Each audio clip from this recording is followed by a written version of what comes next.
Okay, record on. Okay. All right. So again, welcome. I'm glad you could make it.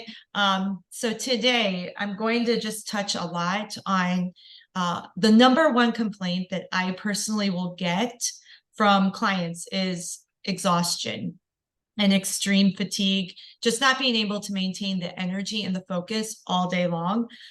And I was there at one time. I won't go too in depth, but that's pretty much how I got into health coaching. Is I got so tired of struggling with my own energy and my own focus issues that it never failed. By about 4 or 5 o'clock when I was coaching gymnastics, I had gymnasts going to get me like Diet Cokes out of the vending machine because I just needed to jumpstart. I could not get through the night.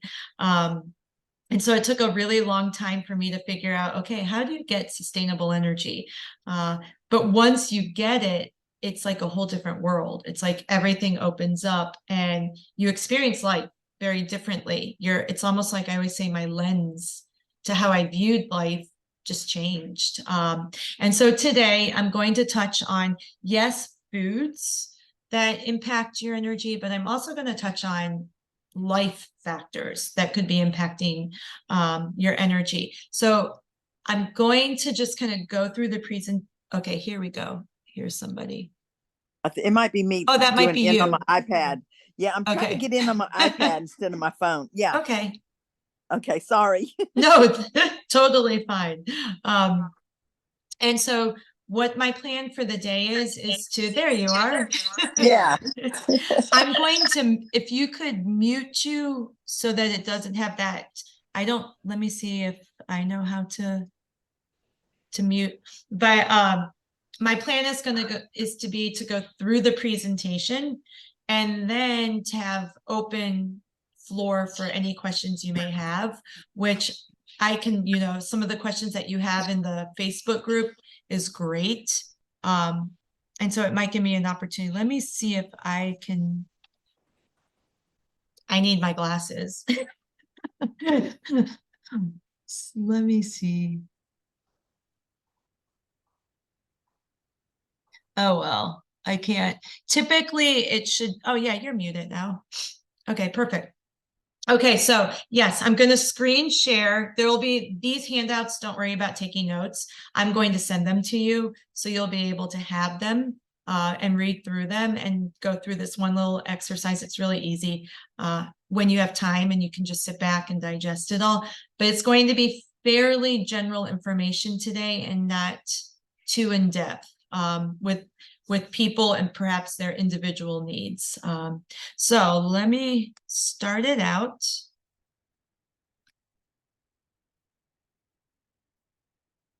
So the first thing that I'm going to kind of go over is, what is energy, right? Energy is defined as the strength and vitality required to sustain physical and mental activity. So it's what we need to just get through the day and to focus. Like I said, two main complaints people experience are our energy and focus. When our blood sugar drops or rises, you'll notice oftentimes that your brain is not functioning as it needs to be. So ideally, it's all about creating, from the minute we wake up until the last meal of the day, how can we create meals to keep our blood sugar stable? Blood sugar is key to energy, focus, and weight for the most part. And I will touch on that about how to create a meal to stabilize blood sugar from beginning to end. But I always want to take note on that each of us is so different. So we all have different chemistries. So what works for me may not work for you. And where we are at in stages of life, our hormones are different. And so Amy in her 30s was, now with age comes wisdom. I would always preach about, like, it's all about what you eat and how much you exercise. And that's easy, right? And then suddenly you get to your 40s, mid 40s, primarily for me. And it's like, whoa, that doesn't work anymore. There's a little more to this equation. And so I kind of always want to address whatever I talk about today. It may work for you, but it may not. A lot of these things are more general. And so keep that in mind. But so we have the choice of what we decide to put into our bodies. That's going to affect our energy. Who we hang around, the people we're surrounded by, that's going to affect our energy, and the activities that we engage in. So food, activities, and people are all going to impact whether we increase energy or we feel drained. There's a great book that I was just reading. It's called, my mind just went blank. Oh, The Black Sheep.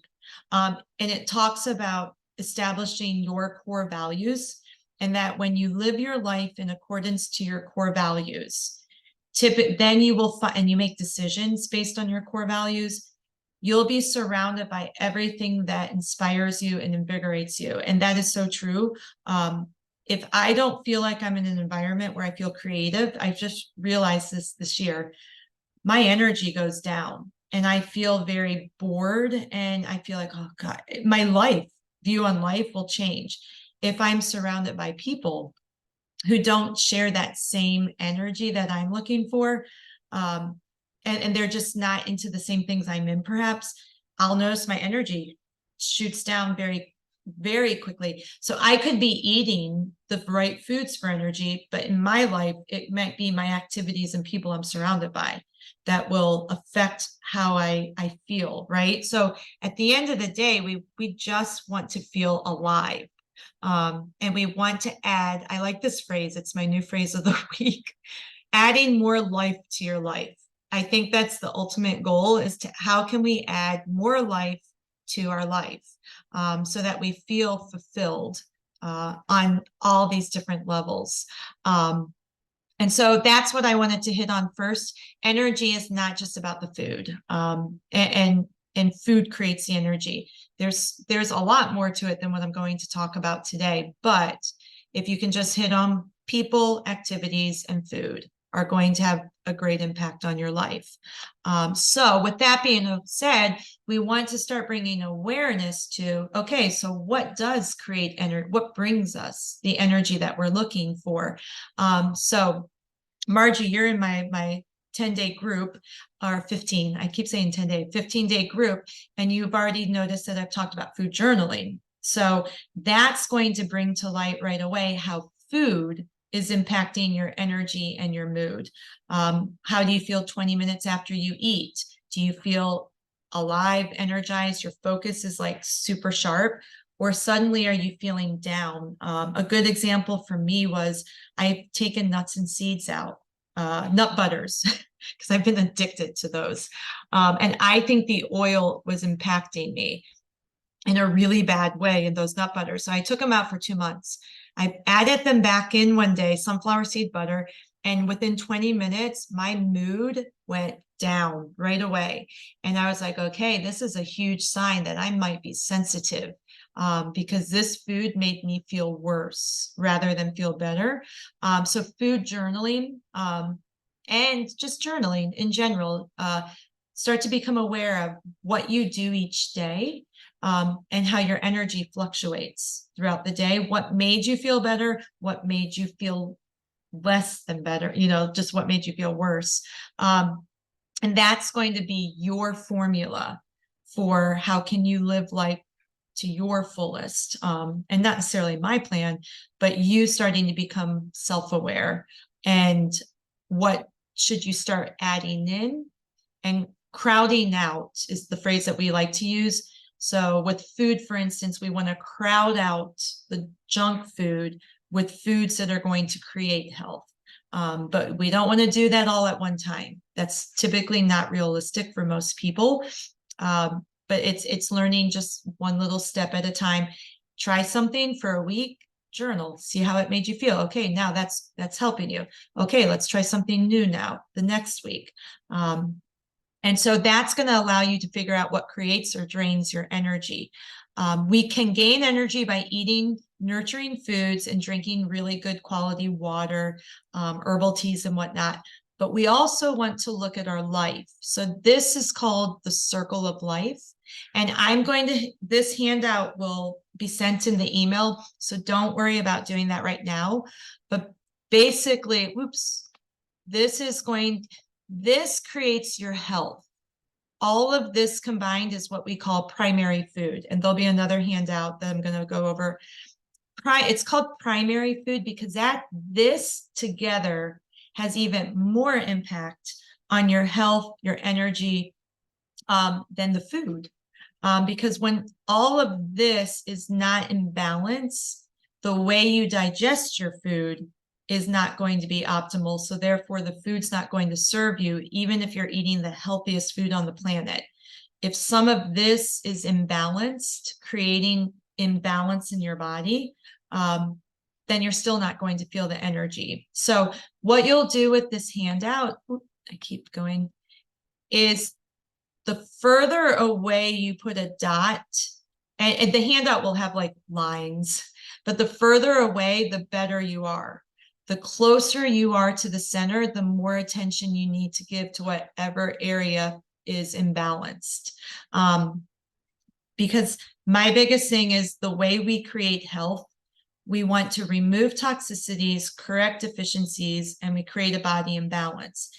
That's internally. So we want to remove toxicities such as pathogens, viruses, and stuff like that, correct deficiencies if you're low in B vitamins, low in iron, low in whatever. But you can never underestimate this stuff impacting those elements as well. I'll say stress, for instance, will deplete your body so much faster of your B vitamins, vitamin C, magnesium. And so now your nervous system is imbalanced, right? So you have to always keep things that's going to help keep that nervous system and bringing joy to your life. So this handout is just going to allow you to go through and just kind of take time and see, okay, where am I with all these little areas? And then if there's several that are imbalanced, again, it's starting with one thing. Spirituality, that's something different for everybody. For me, the way that I would handle spirituality, it's part of my morning routine. And so I'll kind of touch on that as well. So it doesn't have to, you have to find what works for you and make something your plan, and not somebody, because you have to find meaning in whatever you decide to take on. So that's going to be one of the handouts, creating your energy roadmap. So looking at the activities in your life, the people in your life, and the food. And so people, sometimes you can't always just remove them from your life. So it's learning how to cope, and how can you, if there's a family member, for instance, that has tremendous impact on your energy, and the minute you're around them, you're just like pulled in, then how can you just reduce exposure? So that's the hard part. But then there are people that perhaps you can remove, or social media this day and age. We all do this. We find ourselves following certain people and we get so annoyed by this or that, and it just fires us up, but then we keep following them. I actually just this year decided, I went through my Facebook friends, and I deleted people that they weren't in my best interest, and I don't feel like they were wanting what was in my best interest. It was more of those lurking, people that lurk, but you can feel the energy even through social media. You can feel the energy, and I just took it upon myself to delete, because life is too short to get bogged down by things like that, right? And that can affect your mental and your mindset, which all impacts your energy, right? And so just take time to go through that. So I'm going to touch first, because most people always want to know about secondary foods. And so I want to make sure I take time. Secondary foods are food. It's the food that we are eating. And so we want to start crowding out the foods that drain us, deplete us, and make us ill, with foods that are going to add to our wealth, our health and our wealth. But keep in mind, again, there's a concept of bioindividuality that reigns supreme. Food that gives one person energy may deplete another person. So one person's medicine could be another person's poison. So if you have a food allergy or a sensitivity, allergies are different from sensitivities in that allergies are long-term. They are part of, milk allergies. You will probably never be able to eat that food again because it could kill you.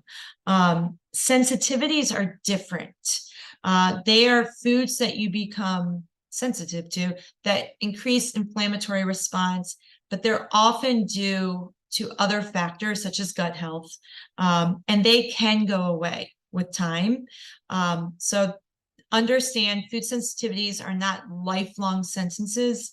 Allergies are. So, but when we talk about one person's medicine is another person's poison, if you are very sensitive in the moment, and to just say, I'm trying to think of tomatoes. In general, those can be very healthy foods, right? But for someone who's super high on the sensitivity test panel, well, we have to take those out because that particular food is going to make them sick and prevent them from getting well. And oftentimes the phrase, like I said, I use is what's holding you back from weight loss and wellness. And how are foods that we're taking in affecting our internal environment that can create the environment to promote disease and illness. So we want to keep in mind even healthy foods in certain times of our life should be removed until we address the issue. But with that being said, these are general rules. Secondary foods that are known to increase your energy, just keep it simple. Whatever doesn't have a label. So when you go to a grocery store, what's on the outside skirts of a grocery store, the produce is your main source of disease preventing foods. Fresh foods, but for me, what works, frozen vegetables. I am the queen of frozen vegetables, but when I buy frozen vegetables, I refrain from buying the seasoned stuff because the seasoned stuff can still have added chemicals and things that go against our wellness. So when you buy frozen, keep it just to the food itself. But yeah, I'm the queen of frozen because it's just easy. And I'm still bad about using a microwave, even though I know the situation, it's best to avoid microwaves. I'm still bad about that, but warm up some frozen vegetables, put in some fresh greens, find the right condiment that makes it taste good, add your quality protein, there's your meal. If you're super active, and I go over this with my clients, there's a weight loss, weight gain, weight management plan that I can provide people. Starch is the key factor. So many people preach protein, protein, protein. Starch is actually what's going to create weight loss, weight gain, weight management, how much and how often. But in general, fresh produce, quality protein, and then you want, and again, I'm not going to get in this today. If people are struggling with adrenal issues and thyroid, starches are really important for maintaining that blood sugar. But that's kind of key with healthy fat. So when you look at this secondary foods list, fruits, vegetables, whole grains, to each in their own, you have to pay attention to how you digest. If you bloat right away, common sign, we got to get those out. There's too much fiber. There's something going on below the surface. And obviously if you're celiac, gluten intolerant, celiac and gluten sensitivity are two different things as well.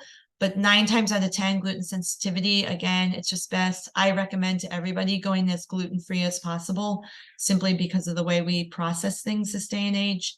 But organic, high-quality animal proteins. So my thing is I always say animal protein once a day. In general, I wouldn't do it more than once a day. I think it's best at the end of the day because it's typically harder to digest. And so it's better to do easier to digest meals earlier in the day to have more energy. digestion equals about 30% of our energy needs. So we don't want to use up all our daily energy right first thing in the morning with eating a very high, heavy, high protein that's hard to digest, high fat, high this, high that. We want, so that's why I'm a promoter of smoothies. You bring it down to a liquefied version, easier to go through the system. Now you get the energy from the food rather than using up all your energy. Lunch, you still want to have a fairly easy to digest. It will depend on your activity level. But in general, it's best to have something, a plant-based meal is easier to digest than animal protein, and then save the animal protein for the end of the day. So then at dinner, you feel satisfied, satiated, and you're not craving food at 9 o'clock at night, and then going into those snack foods. So that's something to keep in mind, but I have had clients who do better with animal protein in the middle of the day. And so again, it's just, it's a trial and error experiment. But you want high quality if you can afford that, because the conventional meats are full of corn, soy, just the junk that's going to increase your inflammation. And whatever they feed those particular animals to fatten them up, if it's fattening the animal up, guess what it's going to do to you too? And that's the easiest way to think about that, is they're pumping them with more salt and more of the junk so that they can have you pay more for the product. And now we're going to eat it and we're going to pay for that, right? So that's why I say it's good to do plant-based meals also throughout the week if you're looking to save money, because plant-based meals are cheaper. There's absolutely no question to that. So if you're going to do animal protein, do high quality, but maybe just limit the number of days per week. And you're still going to benefit. And you'll still get enough protein. Wild fish, best with wild caught salmon. Eggs, I'm going to be, if you see here, if tolerate, they are one of the most common sensitivities. 9 times out of 10, it's the yolk more than it, it's the egg white versus the yolk that most people are sensitive to, but a lot of people are sensitive to both. Contrary to what people believe, the yolk and the egg white have the same amount of protein. Some people, and myself included, would always think the egg white that's where the protein is. So remove the yolk and I'm going to get that. But actually it's like 50-50. 50% of your protein is in the yolk, 50% is in the egg white. So you take an egg, common egg is 6 grams of protein. If you remove the yolk, you're only getting 3 grams of protein. So in general, eggs are very inflammatory for a lot of people. So again, to each their own, pay attention to how your body responds. But they could be causing some of your inflammation. So just pay attention to your body, but keep in mind the protein quality. I think some people are still believing egg whites, egg whites, egg whites. And meanwhile, they're only getting half the content of protein. So it's trying to balance these meals. Beans, I'm an advocate of beans. There's certain doctors out there, Dr. Guthrie, totally against them. Because a lot of people who have their digestive system is damaged, beans can be really hard, which mine was when I had leaky gut badly. I could not eat beans without bloating. So again, pay attention to your body.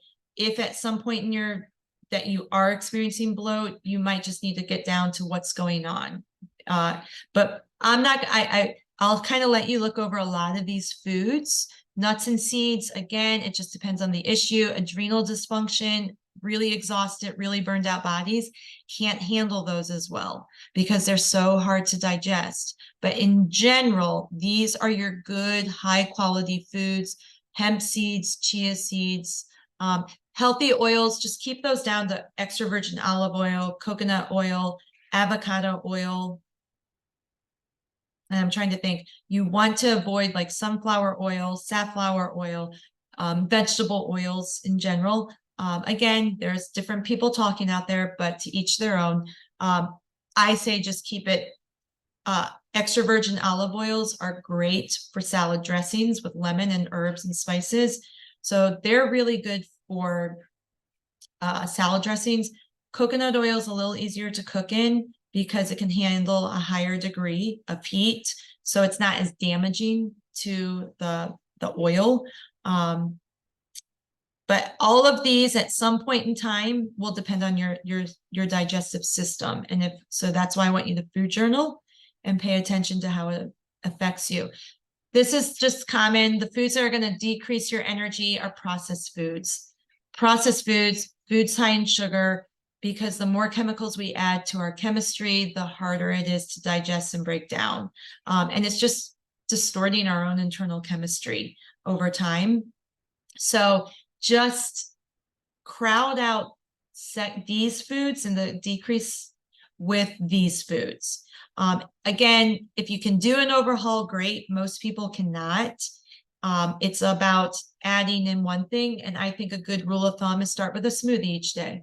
Make that one easy adjustment in your day, because when you do that, you're adding in fresh greens, which would be a good addition, and berries. So you add in your fresh greens and your berries. Now you have 2 servings of good quality produce.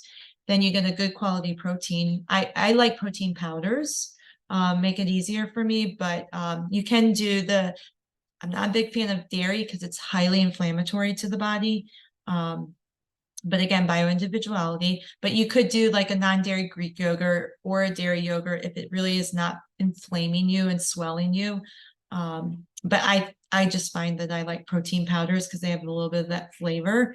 And I can go over some brands, and like I said, I can do a little workshop on how to develop a good protein smoothie. But yeah, so if you just look at this: processed food, refined grains, conventional meats, like I just talked about, excessive dairy, excessive caffeine, soft drinks, alcohol, tobacco, sugar, artificial sweeteners. Stay away from artificial sweeteners. They are not good for the chemistry of the body. Trans fats, and toxic air and water. So these are, just stick to the list over here. And I provide to my clients just a shopping list, because people can get overwhelmed by, well, what do I cook? Do I have to do all this gourmet cooking? No, here's a list, and it's like full. These are the foods. Make whatever you want with all this right here. Don't complicate it.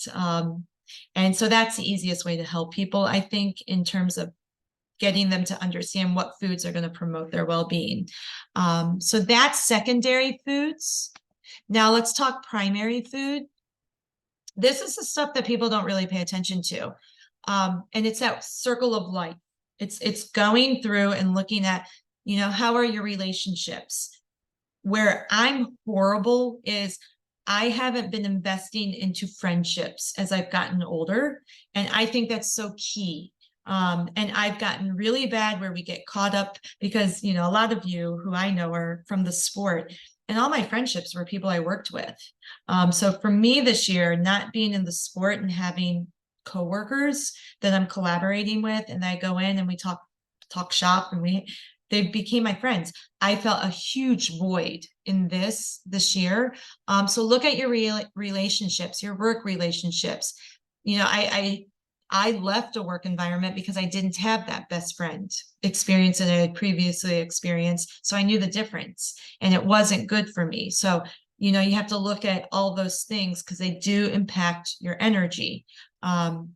So again, look at your relationships. How are they? Look at your career alignment. And, with the teaching and coaching, that's very similar to what we were going through. I felt foreign to the world because it was so different now, with what I could say, what I could do, the kids' goals, what they wanted. I was out of alignment and I was lost. I was no longer getting fulfillment that I used to get. Teachers and coaches, we didn't get paid a lot, depending for teachers, depending on where you were teaching. Up north, it's a little different. Down south, it's definitely a little bit lower pay. So the pay was taking more precedence in my mind than it did years ago because I was lacking fulfillment and alignment. And so again, my energy shot down. My energy, my outlook on life was in a not a great place at that time. Exercise routines. There is a fine balance between what's going to give you energy and what's going to decrease your energy. Rule of thumb, stop when you peak. The minute you feel like you're like, I'm feeling good, and as a runner, it's like you want to keep going, stop, because that's when your exercise routine's going to benefit you. But what we do is we go, well, I can keep going. I can go hard. I can go longer. Now we've put our body into chronic stress, and we've just gone into the energy depletion. So pay attention to how you're exercising. Over exercising and under exercising both will decrease your energy and create burnout. So we want to avoid a body and burnout is ultimately the goal.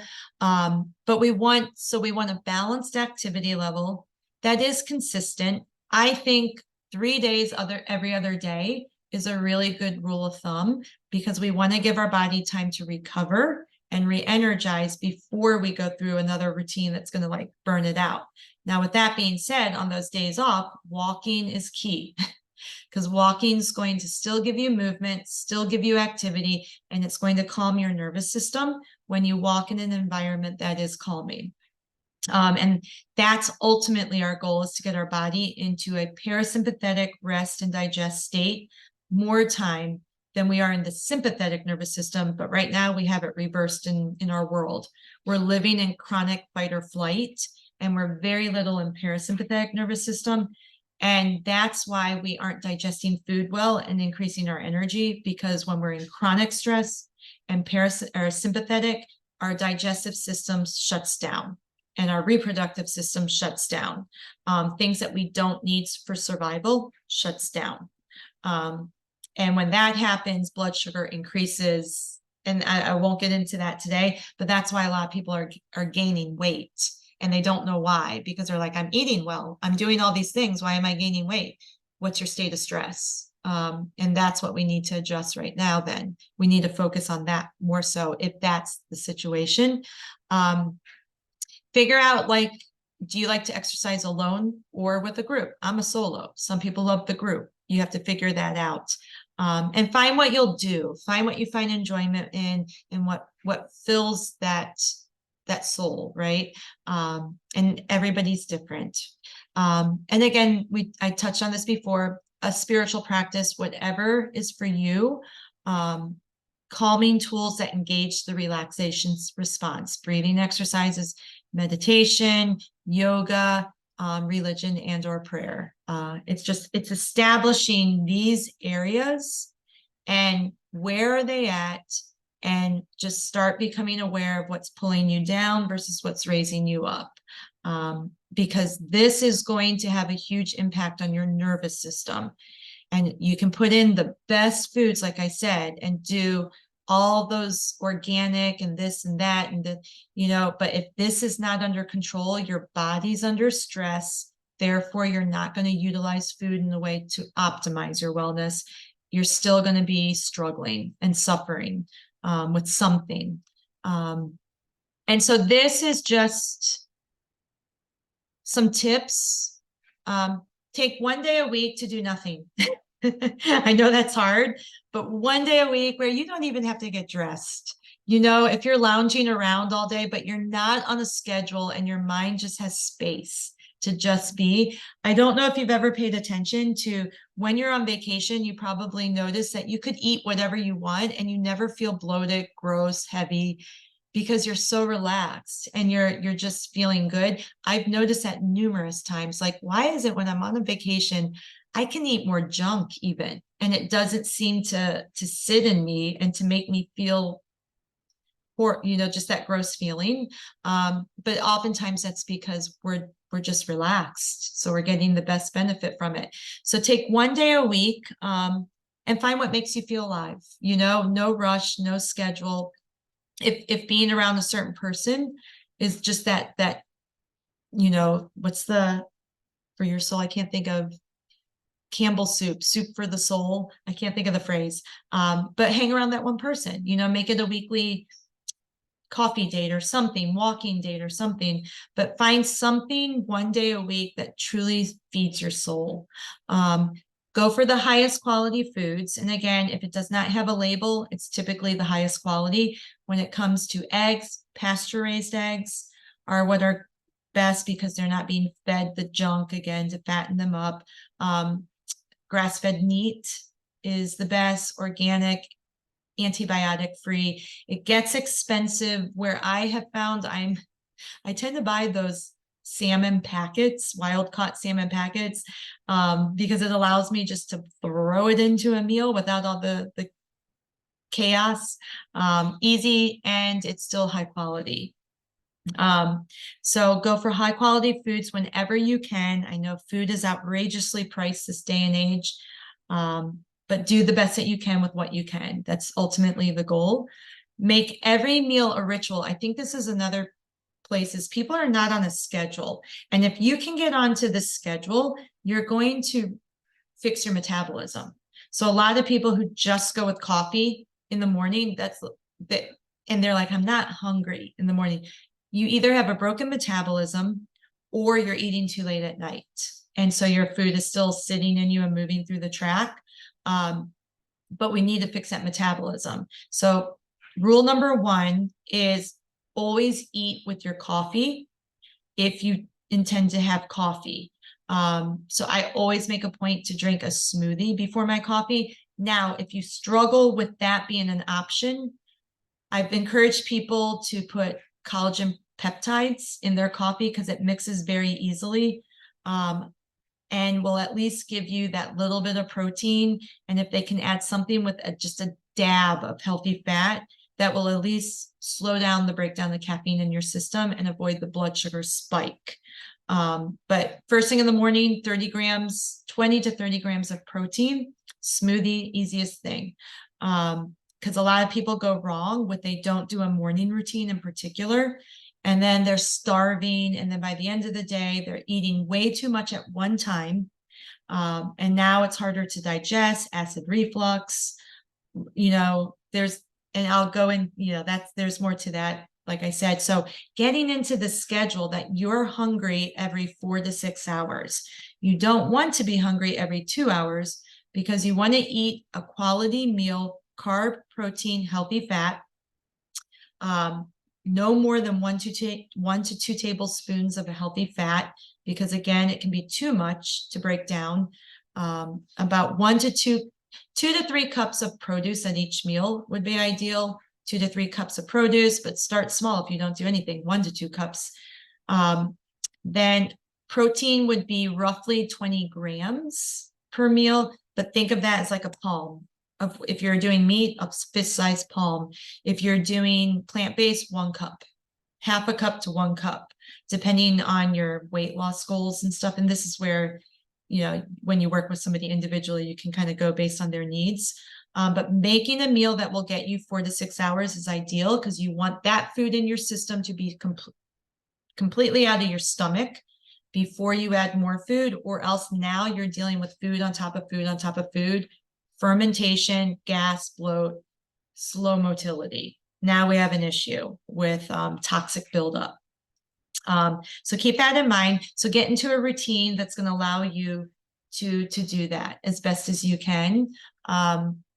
Create a morning routine that's going to allow you to feel calm and create a mindset for the rest of the day. That's key for me. Morning routine, you cannot break it. I will get up 3 hours early if I have to, so that I can just be right here and not feel rushed. And too many people are waking up, rush out the door, that cup of coffee. Not only are they in that stress mode, now they're drinking the coffee without food. Now we amped up the stress mode.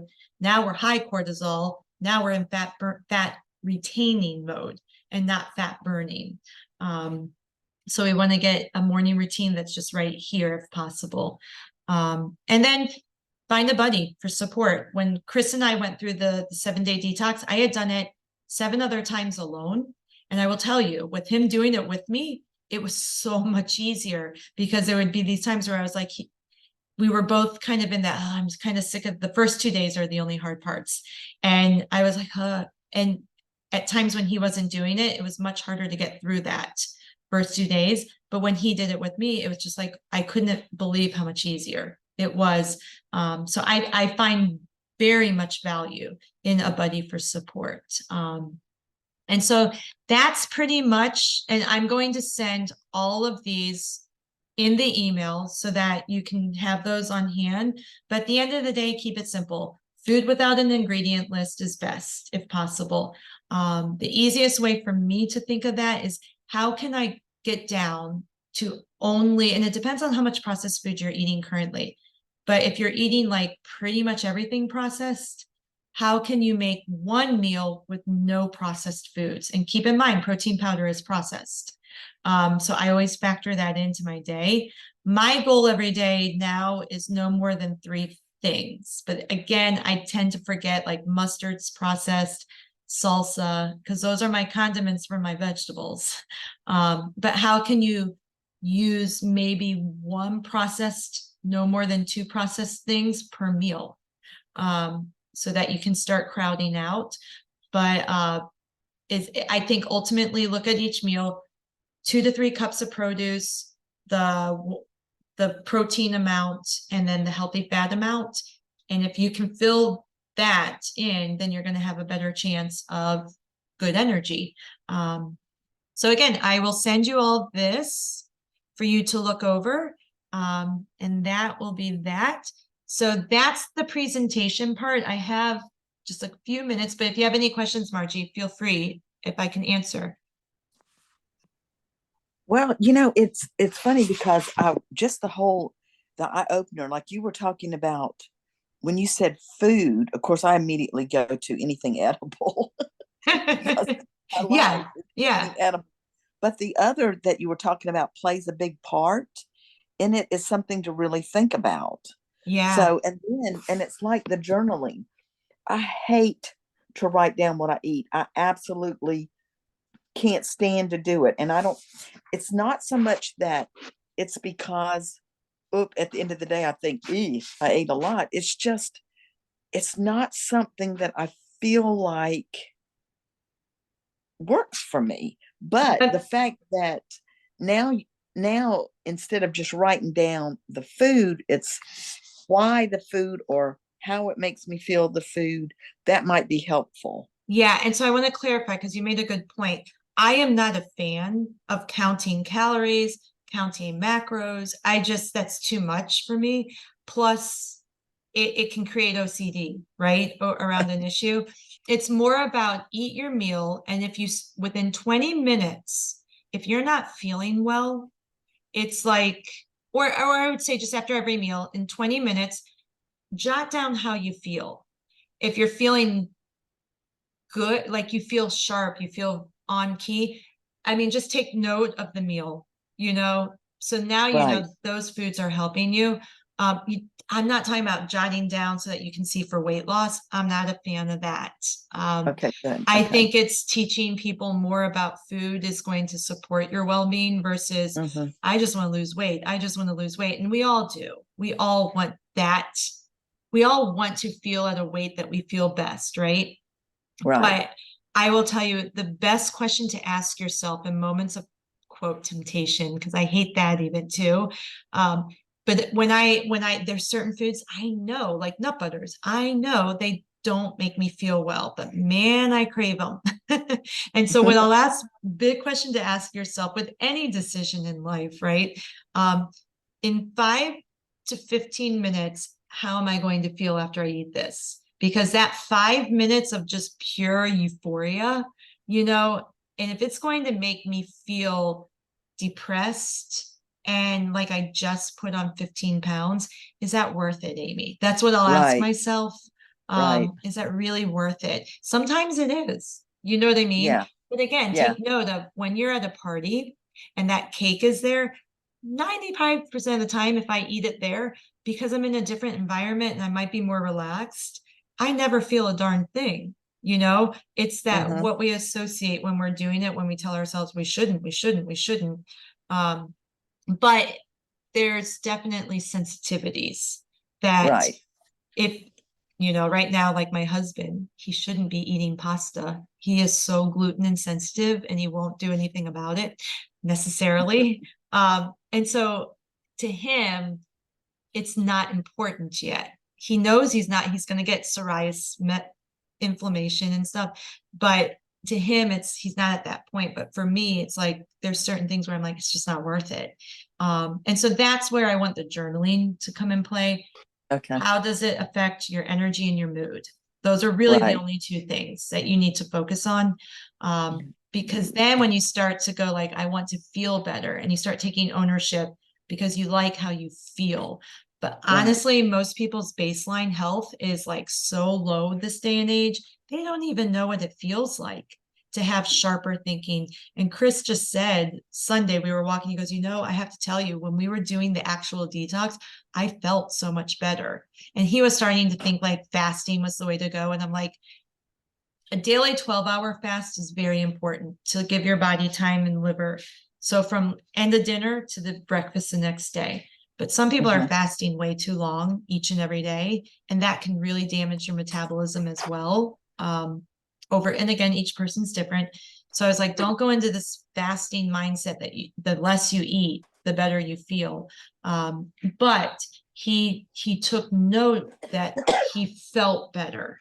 So therefore, he's more motivated to do the things. So his baseline of well-being had improved in 7 days, enough to notice the difference.